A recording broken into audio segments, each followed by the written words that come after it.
Subscribe button पर click करें और हमारी सारी नोटिफिकेशन के लिए बेल आइकन दबाएं। हेलो दोस्तों, ज्ञान आश्रम में आपका स्वागत है। आज जो मैं एडमिशन ऑफ पार्टनरशिप यानी नए साझेदार का प्रवेश का मैं नेक्स्ट वीडियो बनाने जा रहा हूं। इससे पहले वाले वीडियो में मैंने आप लोगों को बता दिया है कि पार्टनरशिप्स में रिवैल्यूएशन अकाउंट की क्या क्या जनरल एंट्रीज होती हैं, ठीक है। और मैं आज उसी से रिलेटेड पहले जनरल रिवैल्यूएशन अकाउंट का प्रोफार्मा बताऊंगा और उससे संबंधित एक एग्जाम्पल बताकर एक क्वेश्चन सॉल्व करा के आपको समझाऊंगा कि कैसे कैसे इसमें खाते बनते हैं, ठीक है।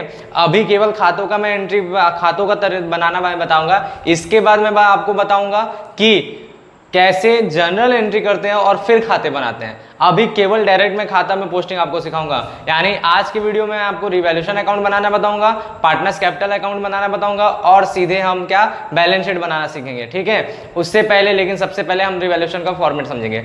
लेकिन आज मैं स्टार्ट करने से पहले एक बात आप लोग को ये बोलना चाहता हूं कि जो भी हमारे वीडियो को देख रहे हैं वो प्लीज चैनल को सब्सक्राइब कर दें, क्योंकि हमारे यहाँ नॉट सब्सक्राइबर का ज्यादा व्यू आ रहा है और सब्सक्राइबर्स कम देख रहे हैं। तो इसका मतलब क्या है, ज्यादातर यूनिक लोगों के पास वीडियो जा रहा है जो देख रहे हैं लेकिन वो सब्सक्राइब नहीं कर रहे हैं। तो प्लीज आप लोग जब भी वीडियो देखिए तो प्लीज आप लोग सब्सक्राइब कर दीजिए और बेल आइकन जरूर प्रेस कीजिएगा नोटिफिकेशन के लिए, ठीक है, ताकि हमारी वीडियो बनते ही आपको पता चल जाए कि ये हमारी वीडियो आ चुकी है। तो चलिए आज का टॉपिक स्टार्ट करते हैं। आज का टॉपिक क्या है, सबसे पहले हम लोग सीखेंगे कि रिवैल्यूएशन अकाउंट का फॉर्मेट क्या होता है, रिवैल्यूएशन अकाउंट कैसे बनता है। तो देखिए, इसको बनाने के लिए हम लोग क्या करते हैं, हेडिंग डालते हैं रिवैल्यूएशन अकाउंट। इसी को हम लोग profit and loss adjustment account भी करते हैं। इसको हम लोग क्या profit and loss adjustment account भी करते हैं। तो वहां पर हम लोग यहाँ पर profit and loss adjustment account भी लिख सकते हैं, ठीक है। या तो रिवैल्यूएशन अकाउंट या तो profit and loss adjustment account, ठीक है, ये लिख सकते हैं। लेकिन ज्यादातर नाम किसका यूज होता है, तो रिवैल्यूएशन का होता है, इसलिए मैंने रिवैल्यूएशन नाम से इसका फॉर्मेट बता रहा हूँ, ठीक है। तो ऐसे तरीके से हमने क्या किया, प्रोफार्मा खींचा। इसमें हम लोगों ने 4 कॉलम खींचा, 4 कॉलम, ठीक है। पहला कॉलम जो पहला 2 कॉलम है वो डेबिट साइड के लिए होता है, जिसमें हमारा पर्टिकुलर्स और अमाउंट का कॉलम, ठीक है। दूसरा 2 कॉलम हमारा क्रेडिट साइड का होता है, जो हमारा पर्टिकुलर्स और अमाउंट का कॉलम होता है। अब देखिए, अब क्या जाता है इसमें, तो मैं इसके बारे में थ्योरी जो था इससे जस्ट पहले वाले वीडियो में बता चुका हूँ रिवैल्यूएशन होता क्या है, और उसका जनरल एंट्री भी सारा अच्छे तरीके से मैं समझा चुका हूँ।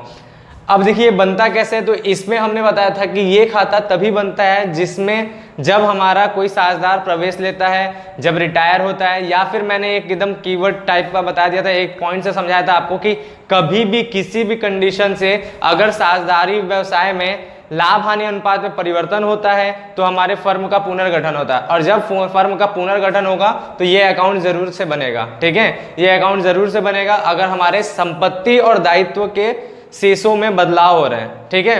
तो ये संपत्ति और दायित्व का जब पुनर्मूल्यांकन होता है और उससे आए हुए लाभ हानि को पता करने के लिए बनाया जाता है, यानी इसमें केवल और केवल संपत्ति और दायित्व का चेंजेस ही जाएगा, ठीक है।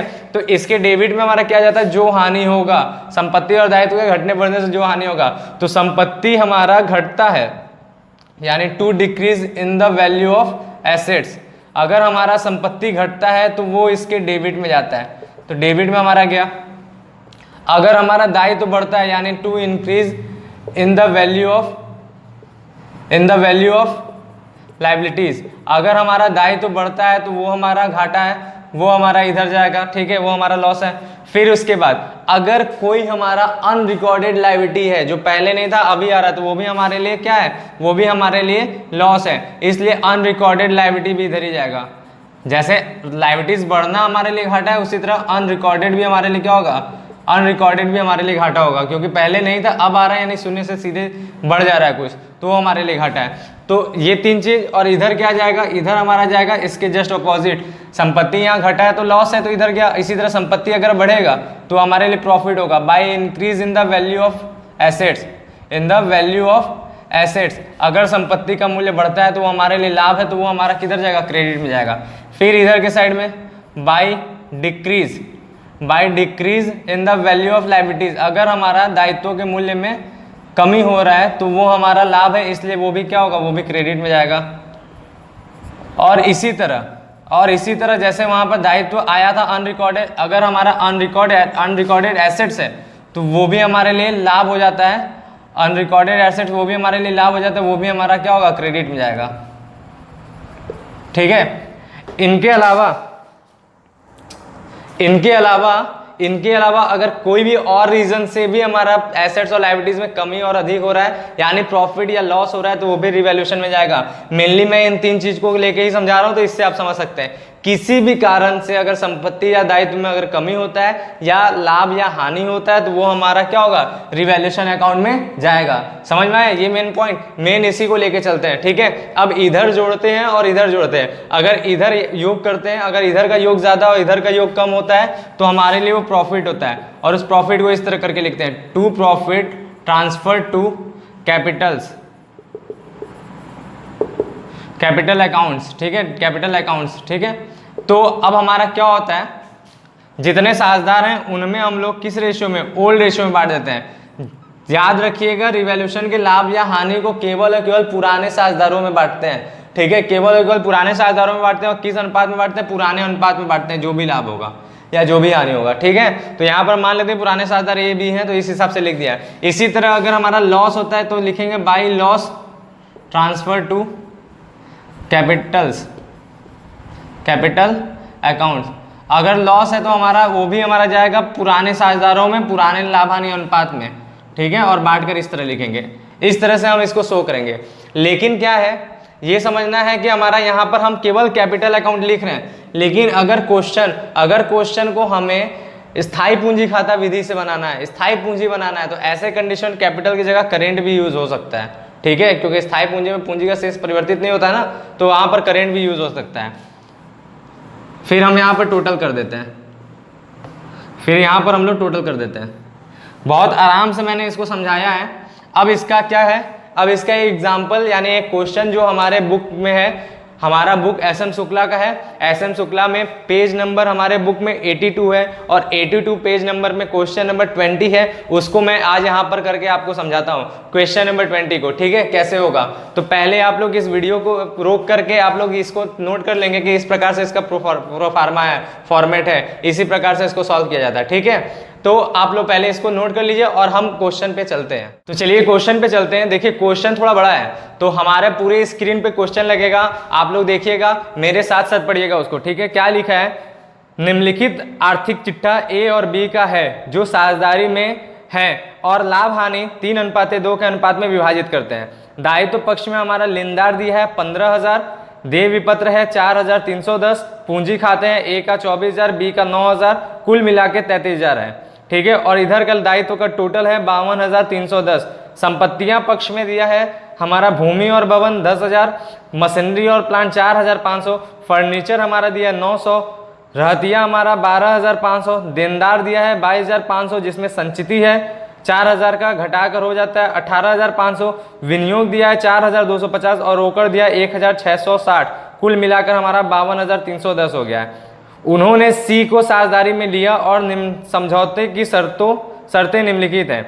उसमें पहला शर्त है सी लाभ में 2/7 हिस्सा पाने के लिए 10,000 पूंजी और 4,400 ख्याति के लिए लाएगा। पुराने साझेदार ख्याति में हिस्सा त्याग के अनुपात में बांटेंगे। संपत्तियों का पुनर्मूल्यांकन इस प्रकार होगा, भूमि और भवन 15,000, मशीनरी और प्लांट 4,000, रहतिया 10% कटौती तथा संदिग्ध ऋणों के लिए संचिति 1,000 से कम की जाएगी। विनियोग को उनके बाजार मूल्य 3,200 पर लाया जाएगा। पुनर्मूल्यांकन खाता ए, बी तथा सी के पूंजी खाते और नई फर्म का चिट्ठा बनाइए।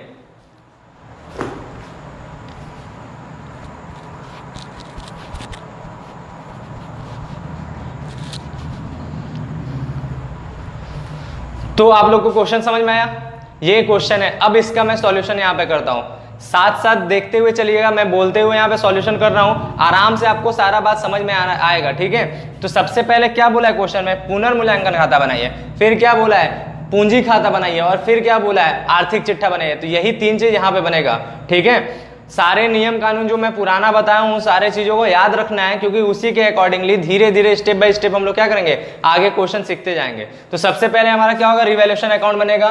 तो हम जो फॉर्मेट अभी बताएं उसी फॉर्मेट के अकॉर्डिंग रिवैल्यूएशन अकाउंट बनेगा, रिवैल्यूएशन अकाउंट, ठीक। और इसमें क्या होगा, इसमें हमारा 4 कॉलम सेम उसी तरह ड्रॉ करेंगे जैसे अभी मैंने फॉर्मेट में बताया। फिर यहां पर हमारा पर्टिकुलर्स होगा, अमाउंट, डेबिट, फिर यहाँ पे पर्टिकुलर्स अमाउंट क्रेडिट। अब देखिए क्वेश्चन में क्या बोला है कि फर्मों और का संपत्तियों और दायित्वों का, ठीक है, संपत्तियों का पुनर्मूल्यांकन इस प्रकार है। दायित्व के बारे में कुछ नहीं बोला है, केवल संपत्ति का ही घटना बढ़ना है इसमें, तो उसी के हिसाब से चेक करेंगे।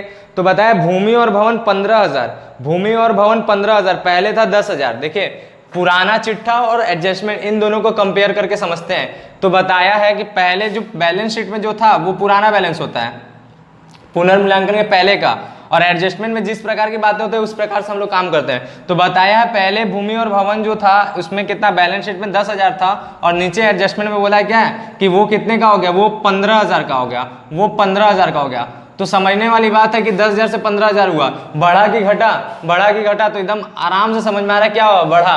तो जब हमारा संपत्ति बढ़ता है वो फायदा होता है, तो हम लोग इधर लिखेंगे बाई लैंड एंड बिल्डिंग, लाभ के साइड में, क्योंकि हमारा संपत्ति बढ़ा है। और हमने फॉर्मेट भी बताया था by increase in the value of assets, जैसे ही एसेट्स की वैल्यू बढ़ती है वो क्रेडिट में जाता है। तो कितना बढ़ा वो लिखेंगे, डिफरेंस यहाँ से यहाँ आने में कितना बढ़ा है, 5,000 का, ठीक है, यहाँ से यहाँ पे आने में 5,000 का बढ़ा है, तो हम लोग 5,000 केवल लिखेंगे। बच्चों को यही कंफ्यूजन होता है कि सर कितना अमाउंट यहाँ पे जाएगा, किस प्रकार से जाएगा। तो जिस प्रकार का इफेक्ट है उसी इफेक्ट को यहाँ पे लिखना है, उतना ही अमाउंट। बढ़ रहा है तो जितना बढ़ा है उतना, घट रहा है तो जितना घटा है उतना। अगर कुछ नहीं हुआ तो कोई चेंजेस नहीं तो नहीं लिखेंगे, ठीक है। पहला बात ये। दूसरा बात बता रहा है कि मशीनरी एवं प्लांट, ठीक है, मशीनरी और प्लांट 4,000 का हो गया। पहले मशीनरी और प्लांट, देखिए पहले मशीनरी और प्लांट बैलेंस शीट में 4,500 का था, अब जो है वो कितना, 4,000 का हो गया। तो बताइए बढ़ा कि घटा, अब 4,000 का, पहले 4,000 का 500, तो यहाँ से यहाँ आने पे दिख रहा है क्या हो रहा है, कम हो रहा है, घटा है कितना, 500।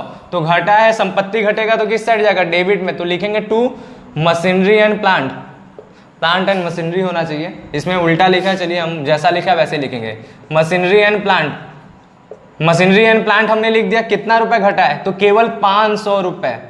बात समझिएगा, केवल 500 रुपए, जो इफेक्ट है, जो घटा है, जो बढ़ा है उतना ही डालेंगे, ठीक है।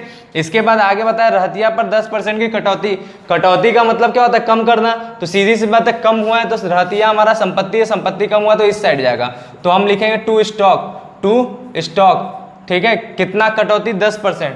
तो रहतिया पहले कितने का था, रहतिया 12,500 का था, 12,500 का 10% कितना होगा, कोई भी एकदम आराम से बता देगा, कितना हो जाएगा, तो 1250, हमारा 1250 हो गया, ठीक है, 1250 हो गया। यहां तक समझ में आया। फिर नेक्स्ट पॉइंट बताया है, फिर नेक्स्ट पॉइंट बताया कि संदिग्ध ऋणों के लिए संचिति 1,000 से कम की जाएगी। ये सबसे ज्यादा लोगों को कंफ्यूज करता है, सबसे ज्यादा बच्चे इसमें कंफ्यूज होते हैं कि सर इसका क्या होगा। तो पूरा एकदम प्रैक्टिकली समझना है। संदिग्ध ऋणों के लिए संचय होता क्या है, वो हमारे देनदार को कम करता है, वो हमारे देनदार को कम करता है। देनदार क्या होता है, देनदार हमारी संपत्ति होती है। तो पहले के क्वेश्चन में यानी बैलेंस शीट में कैसे करके लिखा था, बैलेंस शीट में हमारा जो संचिति था वो हमारी संचिति कितने की थी, 4,000 की थी। बैलेंस शीट में संचिति 4,000 की थी, ठीक है। और इसको बोला है कि इसको 1,000 से कम की जाएगी। ये संचिति अब 1,000 से कम, यानी 1,000 से कम करने मतलब 3,000 कर दी गई। यही बात है ना, यही बात है ना। यहाँ पर पहले के टाइम में संचिति 4,000 था और अब के टाइम में क्या 1,000 से कम कर दी गई, यानी अब 3,000 हो गया। तो ये समझने वाली बात है कि पहले देनदार में से 4,000 घटता था, अब देनदार में से कितना घटेगा, 3,000 घटेगा, क्योंकि 1,000 से कम हुआ ना तो 3,000 घटेगा। तो हमारा देनदार का वैल्यू बताइए बढ़ेगा कि घटेगा, क्योंकि देनदार संपत्ति है उसी पे समझेंगे हम लोग, उसकी वैल्यू बढ़ेगा कि घटेगा। अगर जैसे इस क्वेश्चन में हमारा पहले जो देनदार था 22,500 था और उसमें से 4,000 घटा तो कितना आया था, 18,500 इतना था। लेकिन अब बता रहा है कि हमारा संचिति जो है 1,000 से कम, यानी अब 22,500 में से कितना घटेगा, 3,000 घटेगा। तो हमारा देनदार कितना होगा, तो हमारा देनदार 19,500 हो जाएगा ना। तो बताइए एसेट्स बढ़ा कि घटा, यहां से यहां गया तो बढ़ा कि घटा, तो एसेट्स हमारा बढ़ रहा है ना, कितना बढ़ रहा है, 1,000 बढ़ रहा है। तो हमारा संदिग्ध ऋण में संचिति जो होगा वो लाभ है, क्योंकि वो देनदार, क्योंकि वो कम होने से देनदार हमारा बढ़ेगा, और वो जब ज्यादा हो जाएगा तो देनदार घटेगा, तब हानि होगा। इस प्रकार से एक हम प्रैक्टिकली समझ सकते हैं। दूसरा तरीका ये है कि कोई भी संचिति, रिजर्व फंड, ये प्रोविजन, ये सारे के सारे दायित्व होते हैं। ये सब क्या होते हैं, ये सब दायित्व होते हैं। तो दायित्व का मूल्य यहाँ पर 4000 से 1000 कम हो गया यानी घटा, और दायित्व घटता है तो किस साइड जाता है, क्रेडिट में जाता है। दो तरीका है समझने का, तो एक तो आप दायित्व के तरीके से समझ सकते हैं, दूसरा जो संचिति जिस लिए बना है, जिस इफेक्ट पे बना है उस तरीके से भी समझ सकते हैं, दोनों तरीके से समझ सकते हैं। तो यहाँ पर हमारा ये हो गया कि हमारा जो संचिति है वो क्या होगा, बैड डेब्ट्स रिजर्व, ये हमारा यहाँ पर लाभ दे रहा है क्योंकि ये कम हुआ है, बैड डेब्ट्स रिजर्व्स, ठीक है। कितने रुपए का इफेक्ट किया है, तो 1000 से कम हुआ है, तो 1000 केवल यहाँ पे लिखेंगे, केवल 1000 यहाँ पे लिखेंगे। बात समझ में आया। फिर नेक्स्ट पॉइंट हमारा क्वेश्चन में बोला है कि विनियोग को उनके बाजार मूल्य 3200 पे लाया जाएगा। तो पहले विनियोग कितना था, देखिए बैलेंस शीट में विनियोग जो था वो 4250 था, 4250 था। अब जो विनियोग है बोला है बाजार मूल्य कितना, 3200 पे लाया गया, बाजार मूल्य कितना 3200 पे लाया गया। तो बताइए विनियोग बढ़ा के घटा, विनियोग हमारी संपत्ति है, बढ़ा के घटा, तो यहां से यहां आ गया तो घट गया, कितना घटा 0.5 0 और 1050 रुपए घटा। तो यही हमारा इफेक्ट जो होगा बैलेंस शीट, अरे इसमें रिवैल्यूएशन अकाउंट में जाएगा, और किस साइड जाएगा, डेबिट में। तो लिखेंगे टू इन्वेस्टमेंट, और जितना घटा, कितना घटा है 1050 घटा है। एकदम डीपली आपको समझा रहे हैं, एक एक पॉइंट एकदम अच्छे तरीके से समझ में आ जाएगा, ठीक है। तो ये हमारा इन्वेस्टमेंट कितना हो गया 1050। अब हम ये जितने भी रफ किए हैं इसको इरेज कर दे रहे हैं। तो देखिए अब रिवैल्यूएशन का कोई पॉइंट नहीं है क्वेश्चन में, तो यहां तक हमारा हो गया रिवैल्यूएशन। अब समझते हैं, अब प्रॉफिट या लॉस निकलेगा और उसको हम लोग डिवाइड करेंगे। तो हम लोग क्या करेंगे, डेबिट साइड और क्रेडिट साइड को रफ में ऐड करते हैं। तो क्रेडिट साइड में हमारा कितना हो गया, क्रेडिट साइड में ऐड करने पर हमारा 6000 आया है, ये हमारा क्रेडिट साइड, ठीक है। और डेबिट साइड में ऐड करेंगे तो कितना हो जाएगा, 50 इसमें गया तो 300 हो गया, 2300 और 2800। डेबिट साइड जोड़ा तो हमारा कितना हो गया, डेबिट साइड हमारा 2800 हो गया, ठीक है। तो क्रेडिट ज्यादा डेबिट कम, तो हमने क्या बताया था, जब हमारा क्रेडिट साइड ऐड करने में ज्यादा और डेबिट साइड कम होता है तो ऐसे कंडीशन में प्रॉफिट होता है। तो प्रॉफिट कितना हो रहा है 0 माइनस करेंगे तो आएगा, ठीक है। 10 में से 8 गया 2, 5 में से 2 गया 3, 3200 हमारा क्या है, प्रॉफिट है, 3200 हमारा प्रॉफिट है। और हमने बताया था कि जो प्रॉफिट होगा वो बटेगा किसमें, लाभ या हानि अनुपात में, जो पुराना लाभ हानि अनुपात है उसमें। तो हमारा यहाँ पर दो साझेदार है ए और बी, और उनका अनुपात जो था 3:2, यानी ए का 3/5 और बी का कितना 2/5। लाभ टोटल कितना हुआ था 3200, ठीक है। लाभ कितना हुआ था टोटल 3200। अब इसको हम लोग निकाल लेते हैं, किसको कितना मिला, ठीक है। लाभ हमारा 3200, ए का 3:2 था यानी 3/5, बी का 3:2 था यानी 2/5, 3200 का 3/5, 3200 का 2/5 इन लोगों को मिलेगा। तो 5 से पहले इसको कट करते हैं, 6 5 30, 5 चौके 20, 640 × 3, तो 6 3 18 और 4 3 12 यानी 1920। और इसमें कितना हो जाएगा, इसमें भी 640 हो गया, तो 640 से जब हम 2 का गुणा करेंगे तो 1280। ये हमारा क्या हुआ, ये हमारा ए और बी का लाभ है। तो लाभ को कैसे लिखते हैं, to profit transfer to capital accounts A का हमारा कितना है 1920, यहां पर 1920 लिखेंगे। और बी का हमारा कितना है, तो बी का हमारा है 1280, यहां 1280 लिखेंगे। ये रफ समझ में आया। अब इसको इरेज करते हैं, इस तरह से हम लोग निकालते हुए चलेंगे। इसको इरेज कर दिया तो ये हमारा लाभ आ गया, ऐसे हमने इसको बांट लिया जैसा हमने फॉर्मेट में बताया था। फिर हम लोग टोटल कर लेंगे, तो हमारा टोटल लाभ 3200 होता था, 3200 था। अब हम यहाँ पर टोटलिंग करके इसको बंद कर लेंगे। अधिक वाला 6000 है तो 6000 टोटल करने पे आएगा, 6000 हमारा टोटल करने पे आया, 6000। ये हमारा रिवैल्यूएशन अकाउंट कंप्लीट। इस क्वेश्चन में रिवैल्यूएशन अकाउंट कंप्लीट समझ में आया। तो इस प्रकार से हमारा रिवैल्यूएशन अकाउंट बनेगा। संपत्ति और दायित्व को देखते हुए चलना, कहाँ पे कितना है। अगर संपत्ति और दायित्व बढ़ने घटने से प्रॉफिट या लॉस हो रहा है तो उस हिसाब से संपत्ति घटता है तो इधर, संपत्ति बढ़ता है तो उधर। दायित्व अगर बढ़ता है तो लॉस होता है, तो इधर घटता है तो इधर। इसी प्रकार से हमें बनाना है, ठीक है, समझ में आ गया। अब क्या करेंगे, अब हम लोग पार्टनर्स कैपिटल बनाएंगे। तो इसको मैं इरेज कर रहा हूँ, आप लोग इसको नोट करना है तो वीडियो रोक के आप लोग नोट कर लीजिए। पार्टनर्स कैपिटल अब बनाते हैं। पार्टनर्स कैपिटल का ये फॉर्मेट होता है, पार्टनर्स कैपिटल अकाउंट लिखेंगे, पर्टिकुलर्स, पर्टिकुलर का 2 कॉलम होता है, जितने पार्टनर होंगे नए वाले को इंक्लूड करते हुए, ठीक है, जितने पार्टनर होंगे उतना कॉलम हमारा बनेगा। तो यहाँ पर पुराने ए और बी थे, नया में हमारा सी एडमिट हुआ तो सी का भी कॉलम रहेगा। इस प्रकार से हमारा कॉलम बना। अब हम इसमें लिखेंगे, तो सबसे पहले एकदम स्टेप बाय स्टेप याद करते हुए चलिए, देखते हुए चलिए। सबसे पहले हम लोग क्या करते हैं, बाई बैलेंस बीडी करते हैं। और बाई बैलेंस बीडी में हम लोग क्या करते हैं, बाई बैलेंस बीडी में हम लोग पुराना बैलेंस लिखते हैं जो दिया हुआ है बैलेंस शीट में कैपिटल का। तो कैपिटल का ए का 24,000, बी का 9,000। तो ए में हम लोग 24,000 डालेंगे और बी में हम लोग 9,000 डालेंगे, सी में डैश, ठीक है। ये सबसे पहले करेंगे, पहले पुराने साझेदारों का पूंजी लिखेंगे। इसके बाद नया साझेदार जितना पूंजी लाया, तो नया साझेदार 10,000 पूंजी लाया, तो हम लोग क्या करेंगे, बाई कैश या बैंक करके लिखते हैं। तो वो भी डिपेंड करता है, देखिए कैश और बैंक करके दोनों लिख सकते हैं वो भी, लेकिन क्वेश्चन पे डिपेंड करता है। अगर पुराने बैलेंस शीट में जो ऊपर बैलेंस शीट दिया है, अगर वहां पे कैश है तो हम लोग कैश लिखेंगे, और अगर वहां पर बैंक है तब हम लोग वहां पे बैंक लिखेंगे, और अगर दोनों है तो आपके मन के ऊपर, आप जो मन वो यूज कीजिए, ठीक है। तो इस क्वेश्चन में क्योंकि रोकड़ लिखा था इसलिए हम लोग बाई कैश करके यहाँ पे लिखेंगे, बाई कैश। और कितना जाएगा, बी और ए, बी इसको छोड़ के सी कितना पूंजी लाया, 10,000, तो 10,000 सी का पूंजी आया, ठीक है। ये हमारा हुआ। ये देखिए, ये छोटा छोटा पॉइंट है, कोई जल्दी समझाने नहीं जाता है, लेकिन आपको अच्छे तरीके से समझना है, देखते हुए जाना है कि अगर हमारे बैलेंस शीट में रोकड़ दिया है तो रोकड़ नाम से जाएगा, और अब बैंक है तो बैंक नाम से जाएगा, और दोनों है तब आपकी मर्जी है कि आप कोई भी लिखे, दोनों हो सकता है, ठीक है। ये चला गया। इसके बाद हम लोग क्या करेंगे, नया साझेदार जो पूंजी लाया है, अरे ख्याति जो लाया है, तो नया साझेदार क्योंकि नगद ख्याति लाया तो लिखेंगे बाई प्रीमियम फॉर गुडविल।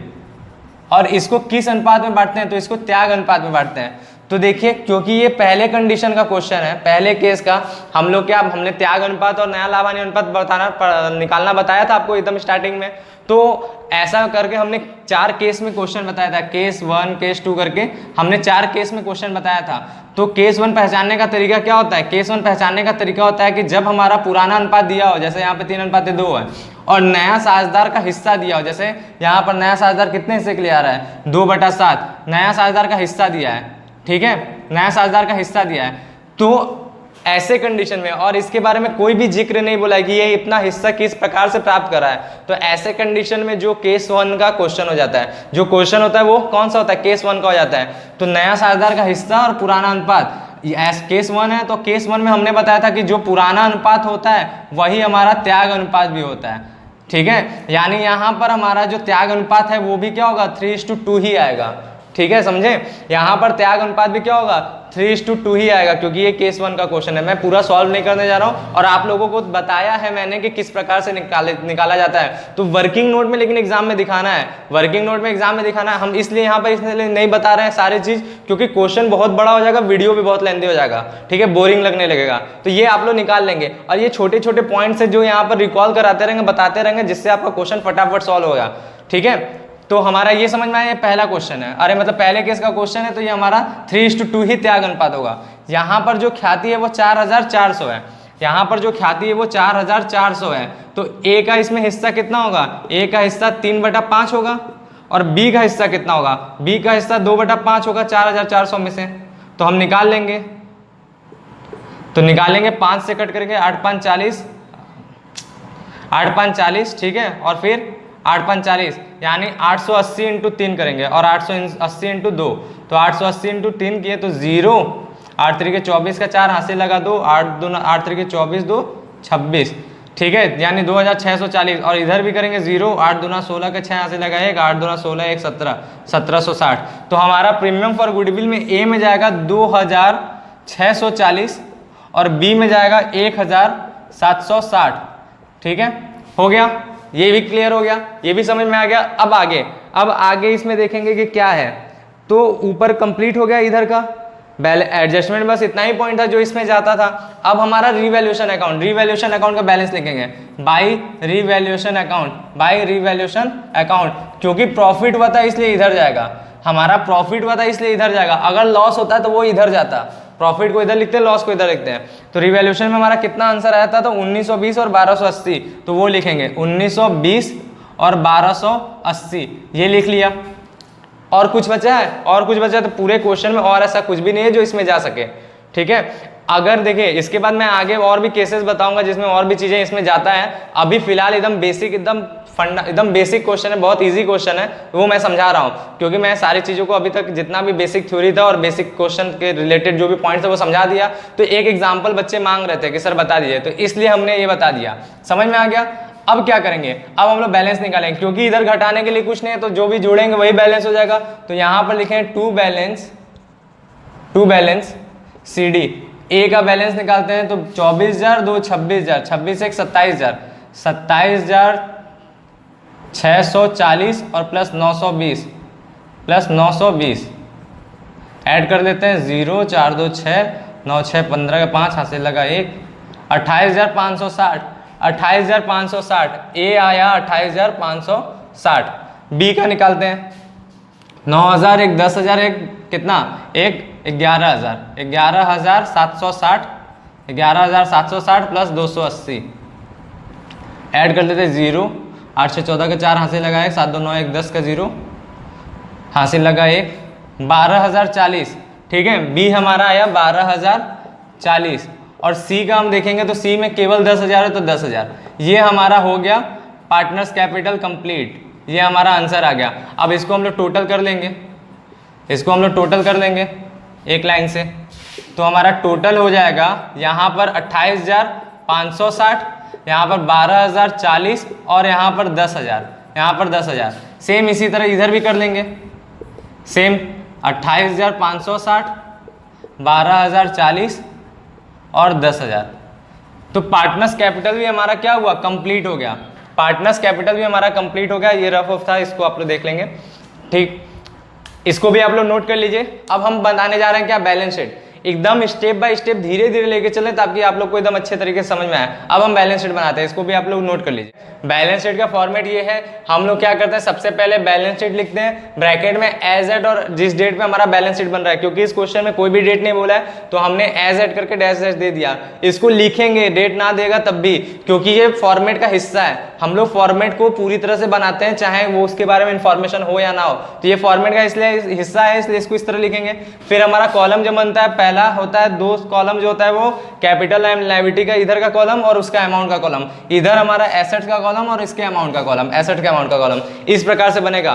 तो इसको करने के लिए देखिए क्या करेंगे, जैसा क्वेश्चन में हमारा बैलेंस शीट दिया है बस उसी बैलेंस शीट को देखते हुए क्वेश्चन सॉल्व करते हैं रहना है, जैसे जैसे दिया है तो हम लोग एकदम मिलाते हुए चलेंगे। सबसे पहला पॉइंट है लेनदार। लेनदार हमने पढ़ा तो हम तुरंत एडजस्टमेंट पे आके नीचे हम चेक करेंगे कि लेनदार के बारे में कोई भी विवरण है कि नहीं। तो हमारे नीचे लेनदार के बारे में कोई विवरण नहीं है, कोई विवरण नहीं यानी उसमें कोई भी चेंज नहीं है, तो सेम उसी तरह हम लोग लिख देंगे, लेनदार यानी क्रेडिटर्स और उसका अमाउंट कितना 15,000, तो हमने 15,000 लिख दिया। एकदम इतना इजी ढंग से आपको ये बैलेंस शीट समझ में आएगा कि आपको कभी भी मैच कराने में कोई दिक्कत नहीं होगा। दूसरा हमारा क्या, बिल्स पेबल देय विपत्र 4,310। फिर हम एडजस्टमेंट में जो नीचे विवरण है उसमें चेक करेंगे, उसके बारे में कोई है, कुछ नहीं है, यानी कोई चेंज नहीं है, तो सेम टू सेम वैसे ही लिख देंगे हम लोग बिल्स पेबल, ठीक है। बिल्स पेबल को जैसा था उसी तरह लिख देंगे। तो कितना है हमारा बिल्स पेबल 4,310, ठीक है।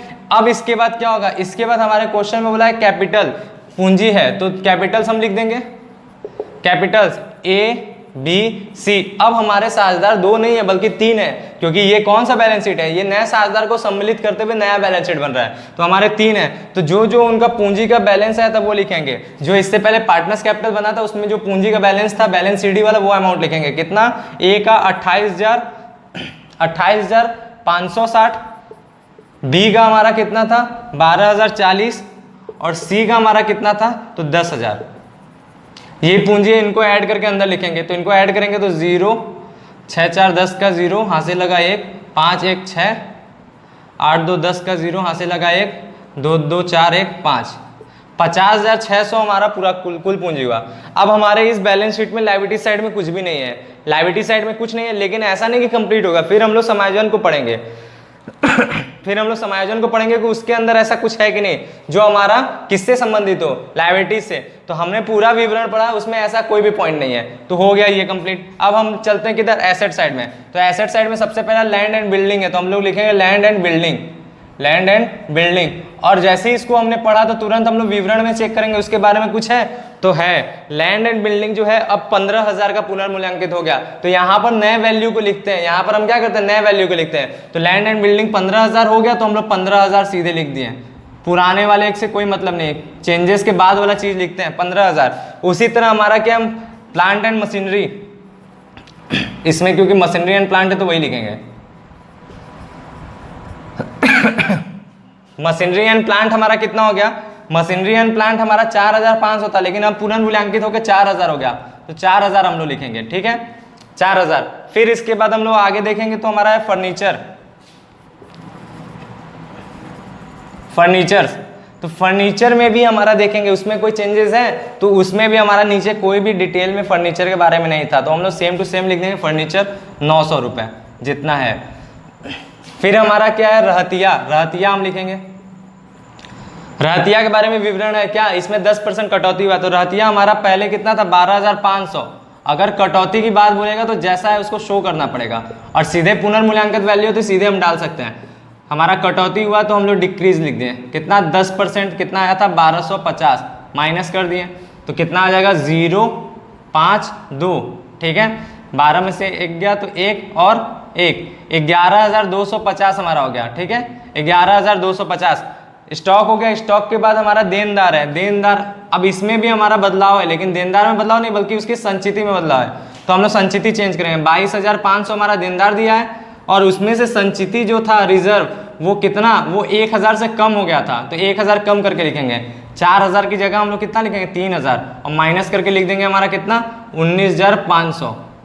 इस प्रकार से इसको लिखा जाएगा जैसा हमने बताया था, ठीक है। अब इसके बाद क्या है, इसके बाद विनियोग है, तो विनियोग के बारे में चेक करेंगे तो विनियोग के बारे में भी डिटेल है। विनियोग भी बदला हुआ है, कितना हो गया, तो उसका डायरेक्ट पुनर्मूल्यांकन मूल्य है कि 3,200 बाजार मूल्य पे हो गया, तो 3,200 हमने डाल दिया। फिर इसके बाद क्या है, फिर इसके बाद रोकड़ है, कैश, कैश हम लिखेंगे, लेकिन कैश लिखते समय हम देखेंगे कि कैश में बदलाव है कि नहीं, तो हाँ कैश में बदलाव है। क्यों है, क्योंकि जो रोकड़ हमारा यहाँ दिया है उसी रोकड़ में हमारा नया साझेदार पूंजी के रूप में भी पैसा लाया और ख्याति के रूप में भी पैसा लाया, 2 लाया, तो उनको ऐड करके लिखेंगे। यानी कैश हमारा पुराना कितना था 1,660 प्लस जो नया साझेदार पूंजी लाया कितना 10,000 और प्लस जो नया साझेदार प्रीमियम लाया, प्रीमियम फॉर गुडविल 4,400, इनको प्लस करके हम लोग रोकड़ लिखेंगे। तो प्लस करते हैं कितना हो जाएगा 10 11,000, 11 और 4 11 4 15,000, 15,400 और 600 यानी 15 1 16,000, 16,060 रुपये, 16,060 रुपये ये हमारा रोकड़ आ गया, ठीक है कंप्लीट। अब देखिए अब हमारा बैलेंस शीट में कुछ नहीं है, तो अब हम लोग टोटल करेंगे और हमारा बराबर आना चाहिए, टोटल टोटल हमारा क्या होना चाहिए, बराबर आना चाहिए। तो हम लोग टोटल करेंगे तो इधर देखते हैं, इधर 310 और 600 यानी 910 हो गया। फिर इसके बाद हमारा क्या है 5 4 9 और 9 ही रह गया बस। फिर उसके बाद 5 1 6 यानी 69,910, ठीक है। इधर का तो आंसर मैच कर रहा है, अब इधर का चेक करते हैं, इधर का चेक करते हैं तो हमारा ऐड करना पड़ेगा 0। फिर इसके बाद हम लोग 5 6 5 11 का 1 हासिल लगा 1। फिर इधर देखेंगे 9 1 10, 10 2 12, 12 5 17, 17 2 19, 19 का 9 हासिल लगा 1, 5 1 6, 6 4 10, 10 1 11, 11 9 20, 20 3 23, 23 6 29, 29 का 9 हासिल लगा 2, ठीक है 2 2 1 3 3 3 1 4 4 4 1 5 और 5 1 6 6, 69,910 दोनों साइड आ गया। तो हमारा ये हो गया बैलेंस शीट भी कंप्लीट। तो पूरी तरह से आप लोगों को क्वेश्चन समझ में आया होगा, इतना आराम से बैलेंस शीट मैंने एक एक पॉइंट को इसीलिए डिटेल करके बताया, सारा चीज अच्छे तरीके से आ जाए आप लोग को। तो उम्मीद करते हैं आप लोग को समझ में आएगा।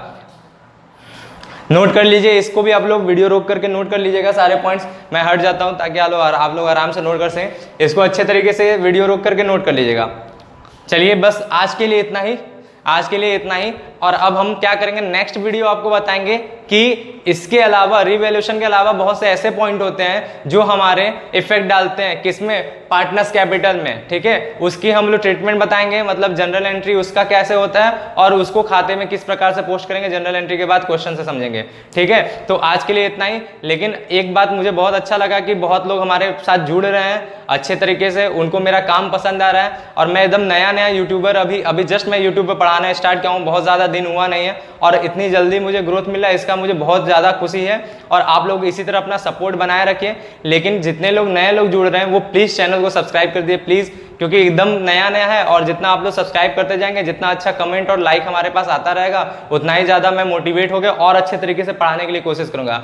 इसके अलावा अगर आपको कुछ भी और कोई भी डाउट्स होता है या कुछ आप मुझे सजेशन देना चाहते हैं तो वो सजेशन आप कमेंट में भी कर सकते हैं, या फिर आप मुझे इस वीडियो के लिंक में व्हाट्सअप नंबर है, ठीक है, डिस्क्रिप्शन में आप जाएंगे तो उसमें पूरा व्हाट्सअप नंबर आपको मिलेगा, पूरा डिस्क्रिप्शन में, कि उसी व्हाट्सअप नंबर पे आकर आप मुझसे बात कर सकते हैं, जिसके बदौलत आप हमसे अपने डाउट्स भी क्लियर सकते हैं और मुझे कोई सजेशन देना चाहते हैं तो वो भी दे सकते हैं कि मुझे और क्या किस प्रकार से पढ़ाना चाहिए। उम्मीद करते हैं आप लोगों को बहुत अच्छे तरीके से समझ में आया होगा। नहीं समझ में आया होगा तो जितने भी डाउट्स हैं आप व्हाट्सएप पे हमें संपर्क करके बात कर सकते हैं। इसके अलावा आपको मैं एक बात और बता रहा हूँ कि मेरा एक फेसबुक पेज है जो ज्ञान आश्रम नाम से ही है।